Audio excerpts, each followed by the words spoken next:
Hello friends, तो आपका फिर से बहुत बहुत स्वागत है मेरे चैनल सूडो पावर पे। और इस एपिसोड के अंदर हम लोग दो छोटे छोटे टॉपिक देखने वाले हैं जो लिस्ट के अंदर ही आता है, जिसके अंदर हम लोग करने वाले हैं लिस्ट को कॉपी।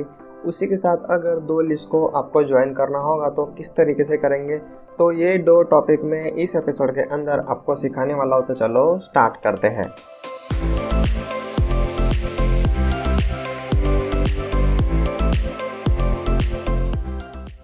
तो फ्रेंड, सबसे पहला जो है वो है कॉपी लिस्ट। तो फ्रेंड, जो हमारा जो लिस्ट वेरिएबल होता है उसको अगर आपको कॉपी करना होगा, मतलब आपको किसी दूसरे वेरिएबल के अंदर उसको असाइन करना है, मतलब इन शॉर्ट उसकी कॉपी बनाना है, तो आप कुछ इस तरीके से तीन अलग अलग तरीके हैं वो यूज़ कर सकते हो। तो ये जो तीसरा तरीका है जो मैंने रेड के जो आप देख सकते हो, जिसको मैंने रेड कलर दिया है, क्योंकि ये तरीका आपको यूज़ नहीं करना है जब भी आप जो आपका लिस्ट वेरिएबल है उसको कॉपी करोगे तब। तो उसका डिसएडवांटेज है वो मैं आपको प्रैक्टिकल के थ्रू एक्सप्लेन कर दूंगा। ठीक है फ्रेंड्स, तो सबसे पहले हम लोग पहले देख लेते हैं कॉपी फंक्शन, जिसको आपको लिस्ट वेरिएबल के साथ यूज़ करना है। ठीक है फ्रेंड्स, उसी के साथ जो दूसरा फंक्शन है लिस्ट, तो ये भी कॉपी ही करता है, लेकिन आपको यहाँ पे एक इंडिपेंडेंट फंक्शन आपको यूज़ करना है लिस्ट। और इसको हम लोग फंक्शन नहीं बोलते, इसको प्रोग्रामिंग लैंग्वेज के अंदर बोलते हैं कंस्ट्रक्टर। ठीक है फ्रेंड्स, तो ये कंस्ट्रक्टर तो हम लोग फ्यूचर के अंदर काफ़ी डीपली देखने वाले, लेकिन अभी के लिए फ़िलहाल आप ऐसा याद रख सकते हो कि इसको हम लोग कंस्ट्रक्टर बोलते हैं, या फिर आप इसको फ़िलहाल फंक्शन भी बोलो तो चलेगा। ठीक है फ्रेंड्स, तो सबसे पहले हम लोग देख लेते हैं कॉपी फंक्शन। तो फ्रेंड, अभी आपको कमांड प्रॉम्प्ट ओपन कर लेना है और उसके अंदर ओपन कर लो पाइथन का इंटरप्रेटर। ठीक है फ्रेंड्स, तो सबसे पहले इसके अंदर मैं एक लिस्ट ले लेता हूँ, उसके अंदर 10, 20, 30। ठीक है फ्रेंड्स, तो एग्जांपल के लिए मैं इसके अंदर नंबर रख रहा हूँ। तो अगर आपको स्ट्रिंग के साथ प्रैक्टिस करना है तो आप स्ट्रिंग के साथ भी प्रैक्टिस कर सकते हो। तो अभी लिस्ट वन के अंदर जो वैल्यू है उसको हम लोग देख लेते हैं। तो इसके अंदर 3 वैल्यू है। अभी हम लोग क्या करते हैं, तो एक नया वेरिएबल में लेता हूँ लिस्ट 2, और इसके अंदर लिस्ट 1 को करते हैं हम लोग कॉपी। ठीक है फ्रेंड्स, तो मैंने कॉपी किया। तो अभी लिस्ट 2 के अंदर अभी आप देख सकते हो कि जो लिस्ट 1 के अंदर जितने भी एलिमेंट है वो लिस्ट 2 के अंदर आ गए। ठीक है फ्रेंड्स, तो अभी आप सोचोगे कि हम लोग खाली इक्वल टू ऑपरेटर का यूज़ करेंगे तो नहीं चलेगा क्या। ठीक है फ्रेंड्स, तो आप देख सकते हो जो तीसरा तरीका है जिसके अंदर आप इक्वल टू ऑपरेटर भी यूज़ कर सकते हो, लेकिन आपको जब भी लिस्ट को कॉपी करना हो, ठीक है फ्रेंड्स, मतलब आपको उसका कॉपी दूसरा एक अलग ही वेरिएबल बनाना हो, तो उस केस के अंदर आप इक्वल टू यूज़ नहीं कर सकते। तो इसको अभी मैं आपको प्रैक्टिकल के थ्रू एक्सप्लेन करता हूँ, तो आपको पूरा आइडिया आ जाएगा। तो फ्रेंड, अभी हम लोगों ने क्या किया, तो यूजिंग कॉपी फंक्शन हम लोगों ने दो अलग अलग वेरिएबल बना दिए। तो लिस्ट 2 अलग हो गया और लिस्ट 1 पूरा अलग है, लेकिन उसके कंटेंट फिलहाल तो सेम ही है, लेकिन इसको मैं अलग अलग क्यों बोल रहा हूँ, तो मैं अभी आपको और एक एग्जांपल दिखाता हूँ जिसके अंदर लिस्ट 1 के अंदर मैं अभी अपेंड कर रहा हूँ इसके अंदर 40। तो अभी आप देखो लिस्ट 1 के अंदर है यहाँ पे, क्योंकि हम लोगों ने लिस्ट 1 के अंदर था 10, 20 और 30। अभी हम लोगों ने उसके अंदर 40 ऐड किया, तो उसके अंदर 40 ऐड हो गया। आप देख सकते हो यहाँ पे लिस्ट 1 के अंदर 40 ऐड हो गया। लेकिन अभी मैं लिस्ट 2 यहाँ पे लिखता हूँ, तो इसके अंदर जितना हम लोगों ने लिस्ट 1 यहाँ पे असाइन किया था उतने ही एलिमेंट है। ठीक है फ्रेंड्स, इन शॉर्ट अगर आप लिस्ट 1 के अंदर हम लोग कुछ चेंज कर रहे हैं तो लिस्ट 2 के अंदर अभी फिलहाल कुछ भी चेंज नहीं होगा, क्योंकि दोनों जो वेरिएबल है वो पूरा अलग अलग है। ठीक है फ्रेंड्स, एक के अंदर आप चेंज करोगे तो दूसरे के अंदर आपको चेंज नहीं मिलेगा। लेकिन फ्रेंड, अभी हम लोग यूज़ करते हैं इक्वल टू ऑपरेटर। इसको मैं थोड़ा बड़ा कर देता हूँ। तो अभी हम लोग क्या करते हैं, तो यहाँ पे हम लोगों ने कॉपी क्रिएट किया था, लिस्ट 1 का कॉपी क्रिएट किया था लिस्ट 2 के अंदर, लेकिन यूजिंग कॉपी फंक्शन अभी हम लोग इक्वल टू का यूज़ करते हैं। तो लिस्ट 2 इक्वल टू लिस्ट 1। तो अभी जो लिस्ट 1 के अंदर जितने भी एलिमेंट थे वो लिस्ट 2 के अंदर आ जाएंगे। तो लिस्ट 1 भी हम लोग प्रिंट करके देख लेते हैं और लिस्ट 2 भी हम लोग प्रिंट करके देख लेते हैं। फिलहाल तो दोनों सेम ही है, लेकिन अभी मैं क्या करता हूँ, तो लिस्ट 1 के अंदर अपेंड करता हूँ यहाँ पे 50। तो लिस्ट 1 के अंदर आप देख सकते हो 50 ऐड हो गया। लेकिन अभी मैं जैसे ही लिस्ट 2 अभी मैं प्रिंट कर रहा हूँ, मतलब उसको एक्सेस कर रहा हूँ या फिर मैं कहीं उसको यूज़ कर रहा हूँ, तो उसके अंदर क्या वैल्यू आएगी। ठीक है फ्रेंड्स, तो यहाँ पे अपेंड करने से पहले लिस्ट 1 के अंदर था 40, लिस्ट 2 के अंदर भी था 40 तक, मतलब 10, 20, 30, 40 था। लिस्ट 1 के अंदर अपेंड किया तो लिस्ट 1 के अंदर 50 ऐड हो गया। ये तो सिंपल है, जो हम लोगों ने अभी बहुत बार देखा हुआ है।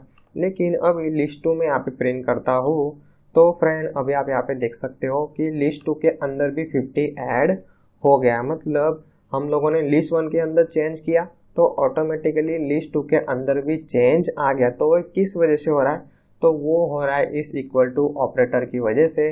इसी को हम लोग प्रोग्रामिंग लैंग्वेज के अंदर बोलते हैं ऑब्जेक्ट एज अ रेफरेंस। ठीक है फ्रेंड्स, तो रेफरेंस मतलब क्या हुआ, मेमोरी के अंदर, मतलब आपका जो रैम है, रैम के अंदर जब भी ये वेरिएबल स्टोर होता है तो इसका जो मेमोरी के अंदर जो एड्रेस होता है और ये जो दूसरा वेरिएबल है इसका एड्रेस, इन दोनों का एड्रेस इन शॉर्ट सेम हो गया है। तो होता क्या है कि अगर आप लिस्ट 1 के अंदर चेंज करोगे तो लिस्ट 2 के अंदर भी चेंज हो जाएगा। अगर आप लिस्ट 2 के अंदर चेंज करोगे तो लिस्ट 1 के अंदर भी चेंज हो जाएगा। ठीक है फ्रेंड्स, तो अभी हम लोग लिस्ट 2 के अंदर कुछ चेंज करते हैं। तो यहाँ पे मैं अपेंड करता हूँ 60, तो लिस्ट 2 के अंदर तो 60 आएगा ही, लेकिन लिस्ट 1 के अंदर भी आप यहाँ पे देख सकते हो कि 60 आ जाएगा। तो फ्रेंड अगर आपने सलमान खान के जुड़वा मूवी देखा होगा तो उसके अंदर अगर हम लोग एक को मारते तो दूसरे को भी ऑटोमेटिक लगता है। तो इस केस में ऐसा सेम टू सेम ऐसा ही हो रहा है। अगर आप लिस्ट 1 के अंदर कुछ चेंज करोगे तो लिस्ट 2 के अंदर ऑटोमेटिकली चेंज आ जाएगा। लेकिन इस तरीके से अगर आपको चेंजेस नहीं चाहिए, अगर आपको ये दोनों वेरिएबल अलग अलग काम करें तो उस केस में आपको यूज़ करना है कॉपी फंक्शन। ठीक है फ्रेंड्स, तो ये मेन डिफरेंस है कॉपी और ये जो इक्वल टू हम लोगों ने यूज़ किया उस केस में। ठीक है फ्रेंड्स, तो इसको हम लोग बोलते हैं ऑब्जेक्ट एज अ रेफरेंस। ठीक है फ्रेंड्स, तो इसके अंदर क्या होता है कि इसका जो रैम अलोकेशन होता है, जो रैम के अंदर स्टोर होता है, तो उसके अंदर एक एड्रेस बनता है, तो इन दोनों का एड्रेस हो जाता है पूरा सेम। तो इसीलिए एक के अंदर चेंज करते हैं तो दूसरे के अंदर भी चेंज हो जाता है। लेकिन जब भी हम लोग कॉपी फंक्शन यूज़ करते हैं तो इसके अंदर जो लिस्ट 2 है इसका अलग से मेमोरी एड्रेस क्रिएट होता है। इसलिए इन दोनों के अंदर हम लोग इसलिए इन दोनों में से किसी के एक के अंदर हम लोग चेंज करेंगे तो दूसरे को कुछ भी इफेक्ट नहीं होता है। ठीक है फ्रेंड्स, तो प्रोग्रामिंग करते वक्त आपको ये दो मेन चीज़ें याद रखना है कि अगर आपको मेमोरी सेम चाहिए तो आप इक्वल टू ऑपरेटर यूज़ कर सकते हो, नो डाउट। ठीक है फ्रेंड्स, लेकिन आपको फ्रेश ऑब्जेक्ट क्रिएट करना है, एकदम नया, मतलब जिसका मेमोरी एड्रेस भी नया हो, तो उस केस में आपको कॉपी फंक्शन यूज़ करना है, या फिर आप यूज़ कर सकते हो इस तरीके से लिस्ट कंस्ट्रक्टर। ठीक है फ्रेंड्स, तो कॉपी और लिस्ट ये दोनों सेम ही काम करता है, इसके अंदर कुछ भी नया नहीं है। लेकिन मैं आपको यहाँ पे उसका एग्जांपल में बता देता हूँ। तो अभी मैं लिस्ट 2 क्रिएट कर रहा हूँ यूजिंग लिस्ट कंस्ट्रक्टर। तो इसके अंदर मैं पास करता हूँ लिस्ट 1। ठीक है फ्रेंड्स, तो लिस्ट जो कंस्ट्रक्टर है उसके अंदर मैं पास कर रहा हूँ लिस्ट 1 वेरिएबल। तो लिस्ट 2 के अंदर तो लिस्ट 1 के सारे एलिमेंट तो जाएंगे, लेकिन एक नया फ्रेश मेमोरी एड्रेस क्रिएट होगा। ठीक है फ्रेंड्स, तो लिस्ट 1 प्रिंट करके देख लेते हैं और लिस्ट 2 प्रिंट करके देख लेते हैं, दोनों के अंदर सेम है। लेकिन अभी हम लोग लिस्ट 1 के अंदर चेंज करते हैं तो लिस्ट 1 के अंदर तो ऐड हो गया, लेकिन लिस्ट 2 के अंदर ऐड नहीं होना चाहिए क्योंकि लिस्ट 2 का एड्रेस अलग है। तो लिस्ट 2 के अंदर कुछ भी ऐड नहीं है, मतलब हमारा जो लिस्ट हम लोगों ने जो कॉपी किया वो सही से काम कर रहा है। ठीक है फ्रेंड्स, तो इसीलिए इसको बोला गया है कॉपी, मतलब एक फ्रेश कॉपी बनाएगा। ठीक है फ्रेंड्स, तो कॉपी के अंदर इक्वल टू ऑपरेटर नहीं आता है, लेकिन ये डिफरेंस आपको पता होना चाहिए, इसलिए मैंने ये जो इक्वल टू वाला जो कॉन्सेप्ट है इसके अंदर मैंने ऐड कर दिया। ठीक है फ्रेंड्स, तो अभी हम लोग नेक्स्ट टॉपिक देखते हैं जिसके अंदर अभी करना है हम लोग को दो अलग अलग लिस्ट है, उसको अगर ज्वाइन करना होगा तो हम लोग दो तरीके से कर सकते हैं। तो एक्सटेंड वाला जो फंक्शन है वो हम लोग ऑलरेडी पिछले एपिसोड के अंदर देख चुके हैं, लेकिन यूजिंग प्लस ऑपरेटर जिसको लिस्ट टाइप के साथ ऑपरेशन कर रहे हैं, तो इसको हम लोग लिस्ट के केस में जो प्लस है उसको हम लोग बोलते हैं कॉन्केटेनेशन ऑपरेटर। ठीक है फ्रेंड्स, कॉन्केटेनेट भी आप बोल सकते हो। तो यहाँ पे जो प्लस ऑपरेटर है वो क्या काम करता है, दो अलग अलग लिस्ट को जोड़ने का काम करता है। तो इसलिए इसको अभी इस केस के अंदर, मतलब लिस्ट के केस में हम लोग उसको बोलते हैं कॉन्केटेनेट ऑपरेटर। तो फिर से आ जाओ CMD आपके कमांड प्रॉम्प्ट के अंदर, आपका इंटरप्रेटर ओपन कर लो। यहाँ पे मैं डिफाइन करता हूँ लिस्ट 1, इसके अंदर 10, 20, उसके बाद लिस्ट 2 में क्रिएट करता हूँ, इसके अंदर 30 और 40। लेकिन अभी मुझे लिस्ट 3 क्रिएट करना है, जिसके अंदर इन दोनों का मतलब जितने भी एलिमेंट है दोनों के दोनों मुझे कंबाइन करने हैं, ज्वाइन करने हैं। तो आप डायरेक्ट यहाँ पे प्लस ऑपरेटर यहाँ पे कुछ इस तरीके से यूज़ कर सकते हो। ठीक है फ्रेंड्स, तो अभी मैं इंटर करता हूँ और अभी हम लोग देख लेते हैं लिस्ट ट्री के अंदर 10, 20, 30, 40 सभी के सभी एलिमेंट आ जाएंगे। इन शॉर्ट उसने क्या किया, तो दो लिस्ट को इन शॉर्ट ज्वाइन कर दिया। ठीक है फ्रेंड्स, तो प्लस ऑपरेटर के अंदर आप जिस हिसाब से वैल्यू पास करोगे उस हिसाब से वो काम करता है। अगर आप इसके अंदर कुछ इस तरीके से नंबर पास करोगे तो वो क्या करेगा, एडिशन कर देगा। अगर आप इसके अंदर पास करते हो स्ट्रिंग तो वो क्या करेगा, तो उसको वो ज्वाइन कर देगा। अगर आप उसके अंदर लिस्ट पास करते हो तो उसको भी वो ज्वाइन कर देगा। ठीक है फ्रेंड्स, तो प्लस ऑपरेटर को हम लोग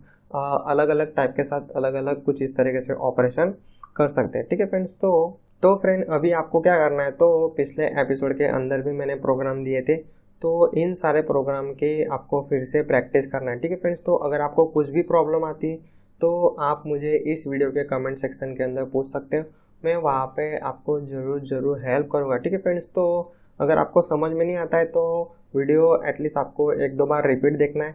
उसके बाद भी नहीं समझ में आता है तो मैं आपको सबकी हेल्प करूँगा। लेकिन फ्रेंड आपको खुद को आपको एफर्ट डालना है और आपको बहुत सारी प्रैक्टिस करनी है। ठीक है फ्रेंड्स, तो अगर आप वीडियो एक बार देख रहे हो तो एटलीस्ट आपको 10-20 बार उसकी प्रैक्टिस करना ही करना है। ठीक है फ्रेंड्स, तो अगर मेरे ट्यूटोरियल आपको कुछ सीखने के लिए हेल्प कर रहा होगा तो ये दूसरों को भी हेल्प करेगा। इसलिए आपको आपके फ्रेंड फैमिली जिसको भी सॉफ्टवेयर डेवलपमेंट के अंदर इंटरेस्ट है उन सभी के साथ आपको ये मेरे ट्यूटोरियल ज़रूर शेयर करना है। ठीक है फ्रेंड्स, तो फिलहाल के लिए इस एपिसोड में इतना ही। Thank you.